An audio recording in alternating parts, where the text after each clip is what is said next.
Hello guys! So today, another manok adobo series. So, magluto na po tayo og adobo. But for today, na-ice light na chika-chika.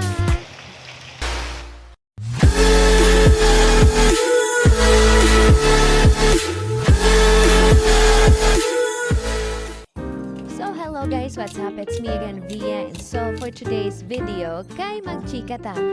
Mag-prepare ta sa atong adobohon. So nakita niyo ganina nga mag-adobo na sa taog manok. So karon ato sa nanggayato ng atong mga lamas. So as what I've said, karang magchika lang ta sa atong mga previous nga mga pangitampo sa itong kinabuhi, no? Kay grabe ang struggle sa amo ang not so struggle good, but emotionally good, grabe ang damage nga nahitabo sa amo ang family regarding with the kanagaling atong expected nga kanang gathering, family gathering, but then it's sad to say nga naaday mga tao nga tanaw sa inyo ubus na lang jud kaayo. So kanang makasakit lang jud siya sa dughan, no, nga kanang kamo kay pure kayo inyong intention nila, like happy mo nga naa sila kay lagi maka-spend og time, na memories ma-cherish kay in town mga tiguwang na, pero at the end of the day di ay ang tanaw nila sa akong ginikanan kay ubos kaayo, like ang nahitabo karon kay gubot kay sa lukot kay ngano nasray yuta nga tanang mga gigan pa to sila mga ginikanan. So of course karon pa siya na decided nila nga ibaligya na lang kay tungod nga nag-abot sila tayo nga managigsuon. So ang gi-reason out di ay mao kunong gibaligya to kay kuno ako mama nagkinahanglan og kwarta, which is dili good kayo kay kabaw mi nga daghagutang akong inihan, pero wala sa gyud din taon mi nagkalabi sa iyang utang nga manglimos na lang sa siya may suon nga mao na lang po irason nga nanginahanglan siya kwarta para lang gid malbaligya ang yuta.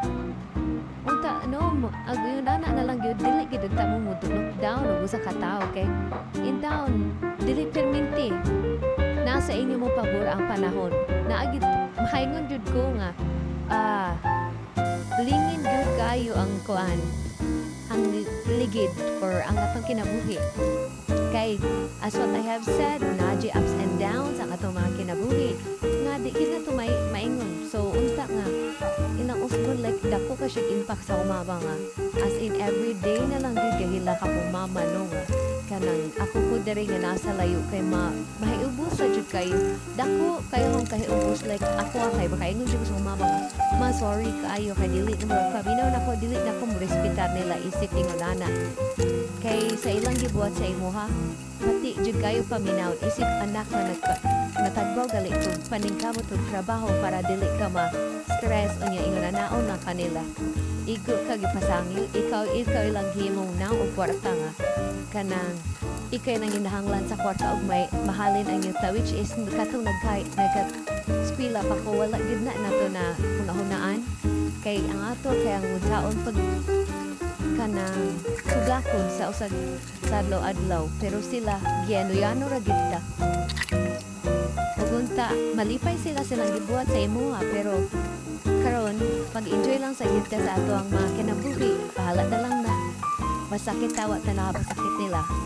Ang importante maayo tang tao sa ilaha, bahala gingon ana ilang tan-aw nato basta kita limpyo ta o wala tayo laing gibuhat kundi ang panindot punta ang tanan, pero kay sila ingon anak man o nang sakit kaayo. So diri no na super ako ang katrabahan sa kinabuhi, but hindi rin nagkuan na ta diri nagtapos na masiguro ni og timplada o ako na siyang steam ay gipakupsan pag-ayo like mga 20 minutes and then butangan og oil.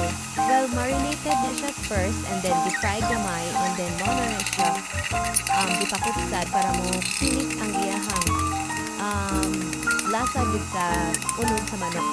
And ako siya butangan tubig, which is dili na gid ka dapat. Ako siya butangan kay tungod tinugid na sticky mo gud ang mukuan ang amuang kaning pan, dili siya non-stick pan ba mo nang ako siya gibutang ang tubig para mas mo tuhod siya sa manok. And doon na siya labi na kayo tan-awon kapay sa timplada ug sa mga kalamasan sa kinabuhi. So luto na to giluto no, dili lang ako sa open up or elaborate pag-ayo nga mo magisinati atong mga panahon na kay life goes on, bahala ko silang gipang buhat na kana tanaw sa mua or sa akong ginikanan or kay mama nako. At least karon aware na mi nga yun na day lang pagtanaw sa mua, which is makaingon gud mi nga pure ra man gid unta mi sa ilaha, like if na ay gathering na at to attend kung unsay ma-offer mo ma-offer. So ang ipang offer day sa mua kay like for example na may gathering so ang ma-offer gina mo is soft drinks, so katuday para sa ilaha is big ka na manong katura gid walay lain ma-offer, which is wala man untay apog sanay kung unsay offer. So diri guys kay manghaw na ta kay gigusla na jud ko pero di na natutoy diretso wala tay lang kagamahan sa kinabuhi basay kami malipay ko nga napalipay pud nako karon akong ginikanan nila ko silang gipaamtin. Pero sakit yun biya gihapon nga ilang gipang buhat sa mo mama mo nang sorry kay sa ilaha kung mausap gud akong pagtagad sa tanan kay di gud siya lalim, like ambot na lang yun wadyo ko kasabot po sa akong gibati atong mata. So dahil no lami kay kumpang kay gutom jud kaayo migan ka anang imong luto imong kaon sa di after. So kaning naluto no kay pang usa ka semana gyud ni kay kung kinahanglan na gyud mag diet or mag kanang tipid-tipid. So syempre after na mo kaon tusod di ang hugasan dahil na to mga kinanan kay may laing hugas kita ra sa diyan naman ni mga signages dira nga hugasi limpyuhi ayo binli og mga unsa-unsa pa ng lababo o nang hugasan dayon nato atong mga kagamitan gigamit sa pagluto ug atong gigamit sa pagkaon karon iwas sa mga away sa balay kay igor man ta na kay borders kay mga namte mga ubang kuyog na katrabaho na tungo na makihalubilo ta or makisama ta sa ilaha kermi. So mo na siya guys, I hope nga nabusog pud mo sa akong giluto ug makaibaw pud mo sa auto. Ang gibuhat rato kay gi-marinate for 30 minutes or 1 hour then gi-fry and mo na to siya ipatuhog and then tangag mantika and basta mo na to siya murag siya pinauga nga fry nga adobo. So that's it guys. Kay nahuman ang tagpahugas. Malipay na mo sa akong chika.